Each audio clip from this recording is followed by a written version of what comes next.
Hello, hi, very good evening, all my students. This is Sangeeta and welcome to Maa Ganga home science. माँ Ganga home science में आप सभी का बहुत बहुत स्वागत है। तो आज हम बात करने वाले हैं यानी 20 प्रश्नों पर। 20 से 25 प्रश्न हो जाएं।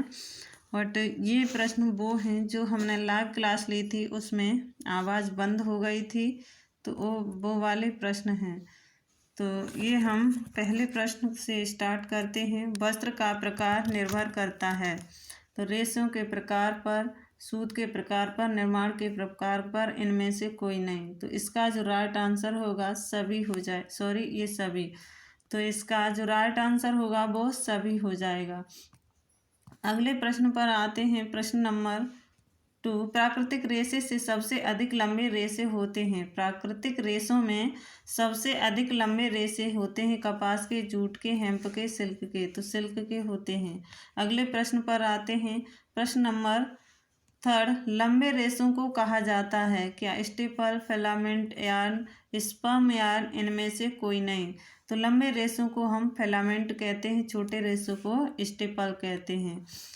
अगले प्रश्न पर आते हैं। धुलाई प्रक्रिया है। धुलाई प्रक्रिया रेशों की अशुद्धियां धुलकर गंदगी आदि से निकल जाती है। अगले प्रश्न पर आते हैं। प्रश्न नंबर 5। डाइंग आउट प्रक्रिया है। लंबे रेशे छोटे रेशे से अलग हो जाते हैं। रेशे समांतर होकर व्यवस्थित हो जाते हैं। वजन एक समान रहता है तथा एक समान व्यास वाले रेशे ही रह जाते हैं। शेष छोटे रेशे छट जाते हैं। तो इसका राइट आंसर सी हो जाएगा। अगले प्रश्न पर आते हैं। रोविंग प्रक्रिया है। रोविंग प्रक्रिया रेशों को समांतर एवं व्यवस्थित किया जाता है। पूनी को घुमाकर हल्का सा ऐंठन दिया जाता है या रेशे में गोंद हटाया जाता है। तो इसका जो राइट आंसर होगा B is the right answer. B वाला हमारा सही हो जाएगा। अगले प्रश्न पर आते हैं। प्रश्न नंबर। म्यूल फ्रेम से क्या होता है? म्यूल फ्रेम से सूक्ष्म बारीक एवं चिकने धागे, सॉरी ये नहीं होगा, हाँ सही सही, सूक्ष्म बारीक एवं चिकने धागे का निर्माण होता है या मोटे एवं खुरदरे धागों का निर्माण होता है या उपरोक्त ए और बी दोनों।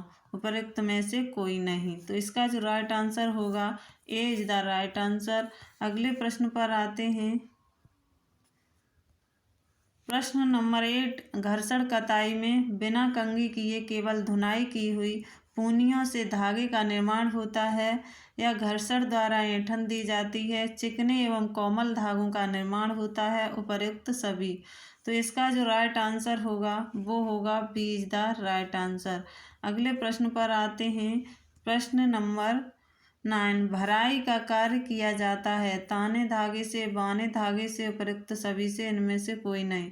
तो इसका जो राइट आंसर होगा B is the right answer, यानी बाने धागों से। ऐसे ऐंठन दी जाती है। ऐसे ऐंठन में पूनियों को घड़ी की उल्टी दिशा में घुमाते हैं। पूनियों को घड़ी की दिशा में घुमाते हैं। उपयुक्त ये भी दोनों या उपयुक्त में से कोई नहीं। तो इसका जो राइट आंसर होगा पूनियों को घड़ी की उल्टी दिशा में घुमाते हैं, इज द राइट आंसर। अगले प्रश्न पर आते हैं। निश्चित वजन पद्धति है। निश्चित वजन पद्धति क्या है? वजन में विभिन्नता रखकर रेशों की लंबाई को निश्चित किया जाता है। वजन में विभिन्नता रखकर रेशों के वजन को निश्चित किया जाता है। उपर्युक्त में से दोनों या उपर्युक्त में से कोई नहीं। तो वजन की यानी भिन्नता रखकर रेशों के वजन को निश्चित किया जाता है। अगले प्रश्न पर आते हैं। प्रश्न नंबर 12। फ्लैग धागा है। सिल्क धागे का रूपांतरण एवं संशोधित रूप है।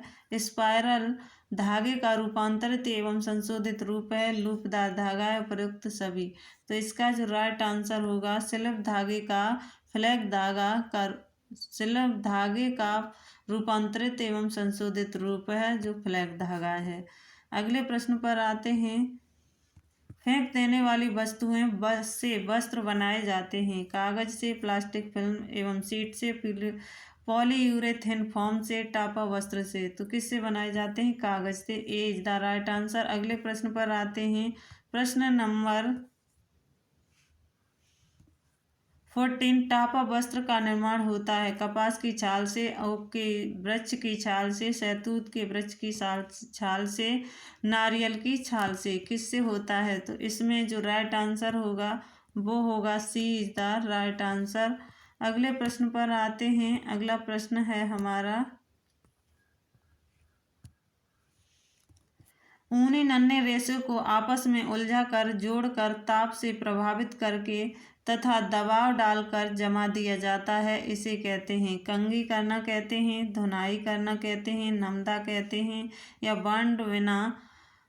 बॉन्ड बिना हुआ वस्त्र कहते हैं। तो इसे नमदा कहते हैं। सी इज द राइट आंसर। अगले प्रश्न पर आते हैं। मॉलीवॉट मशीन से क्या होता है? कोमल वस्त्र बनाए जाते हैं, कोमल वस्त्र नहीं बनाए जाते हैं, निम्न कोटि के वस्त्र बनाए जाते हैं। तो मॉलीवॉट मशीन से क्या होता है? मॉलीवॉट मशीन से कोमल वस्त्र नहीं बनाए जाते हैं। क्या? कोमल वस्त्र नहीं बनाए जाते हैं मॉलीवॉट मशीन से। तो इसका जो राइट आंसर है बी हो जाएगा। अगले प्रश्न पर आते हैं। अगला प्रश्न है, धागे को आपस में मिलाकर गूंथकर वस्त्र बनाए जाते हैं, इन्हें कहते हैं क्वाल्टिंग कहते हैं, ब्रेंडिंग कहते हैं, नीडिंग कहते हैं, बुनाई कहते हैं। क्या कहते हैं? तो इन्हें क्या? ब्रेडिंग कहते हैं, ब्रेडिंग कहते हैं। अगले प्रश्न पर आते हैं। प्रश्न नंबर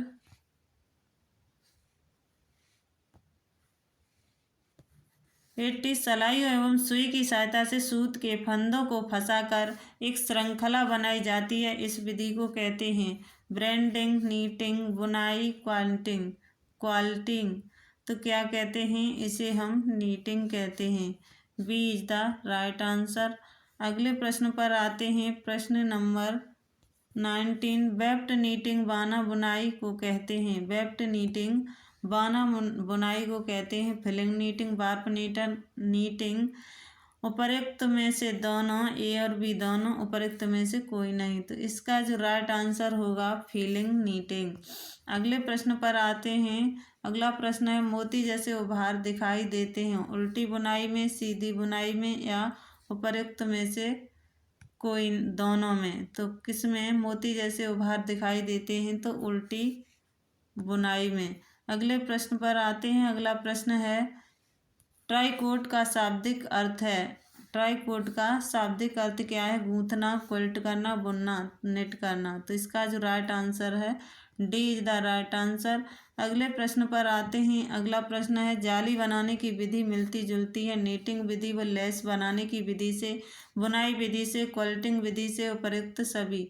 तो इसका जो राइट आंसर होगा ए इज द राइट आंसर, यानी नीटिंग विधि व लेस बनाने की विधि से मिलती जुलती है।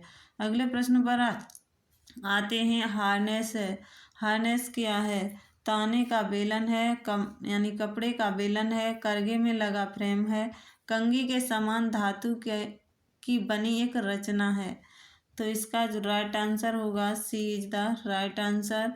कंघे यानी करघे में लगी एक फ्रेम होता है, लगा एक फ्रेम होता है।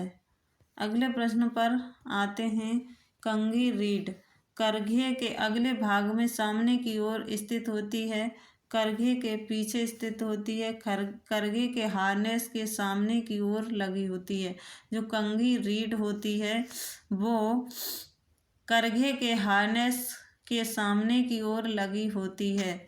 ये हमारी क्या सही हो जाएगा, सी इज द राइट आंसर। अगला प्रश्न ये उल्टा है भाई, सही। 25वां देखते हैं। शटल पर बाने पर धागा लपेटा जाता है, बाने का धागा, यहाँ पर नहीं, ये गलत है। बाने का धागा लपेटा जाता है, ताने का धागा लपेटा जाता है, कपड़ा या उपरोक्त में से कोई नहीं। तो इसका जो राइट आंसर होगा ए इज द राइट आंसर, बाने का धागा लपेटा जाता है। तो आज के लिए बस इतना ही। मिलते हैं हम अगली नेक्स्ट वीडियो में। Thank you so much. हमारी जो लाइव क्लास थी वो अच्छी नहीं, यानी आवाज़ बंद हो गई थी और साफ दिखाई भी नहीं दे रहा था। वही प्रश्न हमने यहाँ दे दिए हैं, तो आप लोग यहाँ से देख सकते हैं। Thank you so much. अगर आपको ये क्लास अच्छी लगी तो लाइक शेयर सब्सक्राइब अवश्य करें और कमेंट भी करें।